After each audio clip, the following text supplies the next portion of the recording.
सकाळी सकाळी सुरुवात झाली. आज मस्त मम्मी बनवत होती भाकरी आणि मी बनवत होते अंडा भुर्जी. इकडे माझ्या सासूबाई डमरूला घेऊन बसल्या होत्या ट्रेन बघत. त्यांना पण जायचं होतं हॉस्पिटलला, तर ते गेलेले. उमेश त्यांना घेऊन गेलेला. इकडे डमरू माझ्यासोबत करत होतं जराशी मस्ती. मग मम्मी पण थोडंसं खाली गेलेली, सामान आणलं तिने. मग असंच आमचा टाईमपास चाललेला, खूप पसारा झालेला. मग मी परत माझ्यासाठी बटाटा बनवलेला, असं झटपट बटाटा. नाश्ता वगैरे केला. म्हटलं थोडंसं आवराआवरी करायला घेतला. आता एवढ्या दिवसापासून आराम चालला आहे, तर काही काम करायची सवयच राहिली नाही असं झालं आहे मला. तर म्हणजे काही डोकं चालतच नाही आहे की कुठनं स्टार्ट करू आणि कुठे काय करू.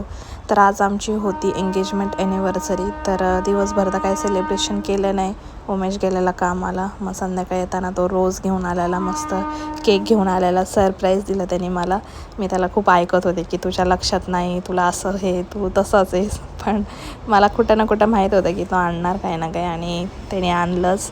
केक आणली. मग आम्ही मस्त केक वगैरे खाल्ला, एन्जॉय केला, गप्पा मारत बसलेलो. डमरू झोपलेला आणि आमची केक वगैरे खाऊन झाली, तर तेवढ्यात डमरू पण उठला. मग त्याच्यासोबत पण आमची जरा मस्ती चाललेली. इथे मस्त आम्ही गप्पा मारत बसलेलो. तर असंच होता आमचा दिवस. सगळ्यांनी आमच्या एंगेजमेंट ॲनिव्हर्सरीला हॅपी विश करा. तर भेटूया त्याच्या व्लॉगमध्ये. तोपर्यंत काळजी घ्या. चॅनलला सबस्क्राईब करा, व्हिडिओला लाईक करा. बाय.